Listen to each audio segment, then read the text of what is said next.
नमस्कार, मी स्वप्नाली. तुम्ही बघत आहात आपले बदलापूरमध्ये चोरीचे अनेक प्रकार आपण बघितले आहे, परंतु आज जो प्रकार आपण बघतोय तो अगदी आगळा वेगळा प्रकार आहे. आपण बघतोय की थेट बाथरूमच्या खिडकीमध्ये चढून एका चोरट्याने जे आहे चोरी केलेली आहे. बघा त्यांनी प्रवेश कुठून केला, तर ही बाथरूमची खिडकी आहे, ज्याला ग्रिल सुद्धा लावलेले होते आणि ग्रिल लावलेले असताना ते ग्रिल वगैरे सगळे तोडलेले आहेत त्या चोरट्यांनी. आणि त्यानंतर त्यांनी या खिडकीमधून घरात प्रवेश केला आणि घरात घुसून चोरी जी आहे ती केलेली आहे. आता आपण सध्या बघतो ही जी काही सीडी तुम्हाला दिसते ना, तर या सीडीनी तो चोरटा या खिडकीत चढला वरती. फर्स्ट फ्लोअरला हे घर आहे यांचं. आणि या खिडकीची जी काही ग्रिल लावलेली होती, लोखंडी ग्रिल होती या खिडकीला लावलेली, तर ती लोखंडी ग्रिल पहिले तर त्या चोरट्यांनी तोडली.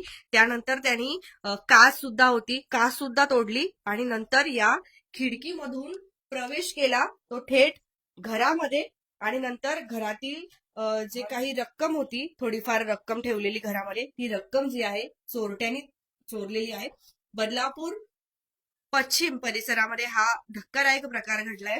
म्हणजे आपण अनेक वेळेला खूप काही चोरीचे प्रकार बघितले, परंतु असे प्रकार जे आहेत ते घडतायत म्हटल्यावरती कुठेतरी आता बदलापूरकरांनी पुन्हा सावध होण्याची गरज आहे. आपण एक जर कधी झूम करून मी तुम्हाला दाखवते. बघा ही बघा, ही सीडी आपण बघतोय, तर ही सीडी आता तिकडे ठेवली आहे.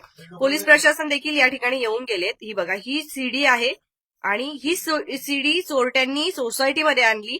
आणि महत्वाचं म्हणजे या सोसायटीमध्ये कोणीही सुरक्षा रक्षक नाहीये, वॉचमॅन वगैरे कोणीही नाहीये.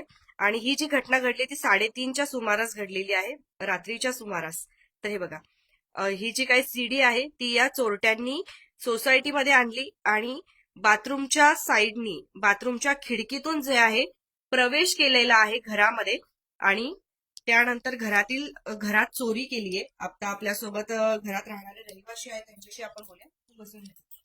त्यांच्याशी आपण बोलणार आहोत की नेमकं काय प्रकार घडलाय, कसा प्रकार घडलाय आणि हा प्रकार जो आहे सगळा कधी घडला. आपण त्यांच्या माध्यमातून त्यांना विचारूया की असं कधी घडलं. काय बोलाल, नेमकं कधी झालंय सर्व काही? काय झालंय, आम्ही गेलो होतो गावाला 2 तारखेला. गुरुवारी गावाला गेलो होतो आणि आमचं काम झाले होते. आम्ही आलो शनिवार, नाही काल रविवार होता ना, रविवारच होतं. काल रविवारी आम्ही आलो. हा, रविवारी आलो 5-5:30च्या दरम्यान. आणि दरवाजा आम्ही खोलला, लाईटला वगैरे आम्ही ते केलं, पण दरवाजाच खोलत नव्हता. तर मग खूप अर्धा-1 तास आम्ही प्रयत्न केला, पण त्याच्यानंतर काय झालं माहिती, बाजूवाल्यांनी पण प्रयत्न केला, ठाक करून नाही. मग शेवटी मी खालच्या एका कारागिरीला बोलून आणलं. तर त्यांनी ते हातोडीने दरवाजावर फटकन मारल्याबरोबर दरवाजा खुलल्याबरोबर आम्ही बघितलं आतमध्ये ना, ही खुर्ची पण नाही ते आणि ही कडी पण तुटलेली होती. तर ती कडी तुटली ठीक आहे वगैरे, पण मी आतमध्ये बेडरूम मध्ये फक्त नजर मारली, बघितली तर सगळा पसारा पडला होता. मग मी धावतो आतमध्ये गेलो, बघितलं रे ते कपाट वगैरे तुटलेलं, दोन्ही कपाट तुटलेले. हा, आणि सगळा बॅगा बिगा वगैरे जे काय असेल ते सगळं आपल्या आमच्या बेडरूमच्या याच्यावरती खाली सगळं अस्ताव्यस्त करून टाकलं होतं. मग कळलं की आपल्या घरामध्ये चोरी झाली, घरफोडी झालेली आहे. असं कधी समजलं की तो बाथरूमच्या खिडकीमधून आला असं? हा, मग ते समजू ना. मग मी काय विचार केला की लॉक व्यवस्थित आहे, बाहेरचं काहीच प्रॉब्लेम नाहीये, हो की नाही. तर मग मी म्हटलं बाथरूमचा तरी दरवाजा बघूया म्हणून मी कडी काढली अशी आणि चेक केलं वगैरे. बघितलं तर समोर बाथरूमची तिथे तावदार खिडकी आहे, ती एकदम ओपन होती. हा, तुम्ही आणि एकही काच नाही घरामध्ये, एकही काच फुटलेली नाही, काय नाही. सावधगिरी आणि 7 ते 8 काचा होत्या त्या.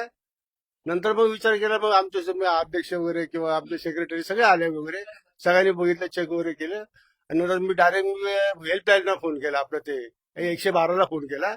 हा, तेव्हा तातडीने पोलीस यंत्रणा आली होती, 4-5 पोलीस वगैरे येऊन. काय वाटतं, सगळं पॅक असेल ना, ग्रिल वगैरे होती हा, सगळं पॅक. आणि आम्ही आणि सगळ्यात महत्वाचं, आम्ही जाताना सांगून जातो, आजूबाजूला सांगून जातो की आम्ही गावाला जातोय, 4-5 दिवस घराकडे लक्ष ठेवा. आणि आमच्याकडे सगळे आहेत नाही सेफ्टी वगैरे. हा, फक्त एक प्रॉब्लेम आहे की आमच्या सोसायटीमध्ये वॉचमॅन नाहीये. हा, त्याच्यामुळे आम्ही काही मीटिंग मध्ये हा प्रस्ताव मांडला, पण काही कारणास्तव ते नाही जमलं आणि अजूनपर्यंतच नाही जमलं. हा, नुकसान झाल्यावर. आणि अशी घटना ही माझ्याच याच्यामध्ये नाही घडली. त्याच्या आधी पण 1 महिन्यापूर्वी ना अशीच घटना तळमजल्याला, आता बिल्डिंग कुठल्या बाजूचीच बिल्डिंग आहे तिथे तळमजल्याला तोच प्रकार आहे. हाच प्रकार घडलाय. खिडकीतूनच कडी लावली होती आतून. त्यांनी पण हो ते पण ग्रिल तोडून आतमध्ये घुसले, हॉलची आतली कडी लावून घेतली आणि चोरी केलेली आहे. त्यांचे पण काहीतरी लोकांना समजणारच नाही. हो हो हो, मागच्या साईडने चोरी केलेली आहे. मेन दरवाजाने चोरी केलेलीच नाही त्यांनी. काय वाटतं बदलापूरकरांना काय कसं जनजागृती करावी? नाही काय नाही, बदलापूरकरांनी एवढंच सांगायचं की सगळ्यांनी सावध राहा. अशा प्रकारे जर चोऱ्या होत असेल तर सगळ्यांनी सतर्क राहायला पाहिजे. सगळ्यांना पैसे घरात ठेवूच नका.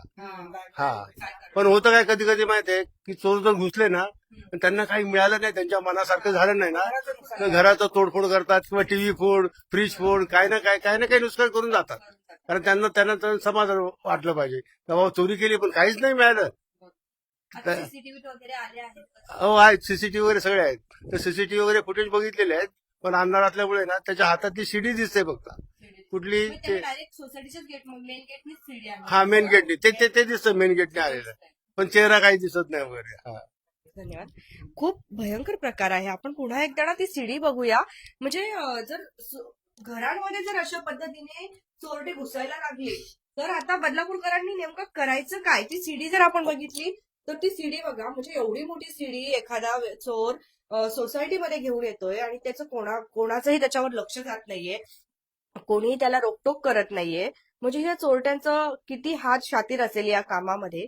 आणि ह्या एवढ्याशा खिडकीमधून हे चोरटे मध्ये घुसले आणि नंतर त्यांनी चोरी केलेली आहे म्हणल्यावरती आता एक गोष्ट तुम्ही सगळ्यांनी लक्षात ठेवायची. आता सध्या होतं काय की उन्हाळ्याचे दिवस आहेत आणि खूप वेळेला आपल्याला असं वाटतं की गरम होतंय, त्यामुळे आपण दरवाजा खिडकी उघडी करून आपण झोपत असतो. खूप वेळेला होतं असं, आपण सेकंड थर्ड फ्लोअरला राहत असलो, फोर्थ फ्लोअरला राहत असलो तर आपण नॉर्मली खिडक्या वगैरे ओपन ठेवून झोपतो. किंवा गावाला जाताना काही ओपन असलं तर तुम्ही कृपा करून काळजी घ्या आणि सर्वात पहिले ग्रिल लावून घ्या. बघा सगळं तोडफोड केली का त्याची? हे बघा, लॉक तोडलंय, कपाटाचं पण लॉक तोडलंय, ह्या पण कपाटाचे वरतून त्यांनी लॉक तोडले. पण अजून महत्वाचा प्रश्न म्हणजे त्या खिडकीला काचा होत्या, मोठ्या मोठ्या लोखंडी ग्रिल होत्या. बघा अशीच ग्रिल होती ना मावशी तिकडे पण? ते आपल्या नॉर्मल ग्रिल लावतो तशी.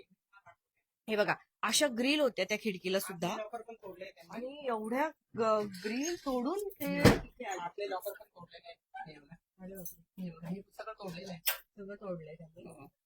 तुम्ही सगळ्यांनी कृपा करून काळजी घ्या आणि जर कुठेही घराच्या बाहेर वगैरे जायचं, सर्वात पहिले सोसायटीमध्ये जर वॉचमॅन नसेल तर वॉचमॅन जे आहे ते तुम्ही बघा. जर जमलं तर कंपल्सरी वॉचमॅन ठेवा आणि त्यानंतर सीसीटीव्ही सुद्धा ठेवा आणि ग्रिल लावून घ्या सर्वात पहिले. आणि ग्रिल लावून सुद्धा जर असं होत असेल तर आता कुठेतरी अजून या चोरट्यांना आळा घालण्याची खरोखर गरज आहे.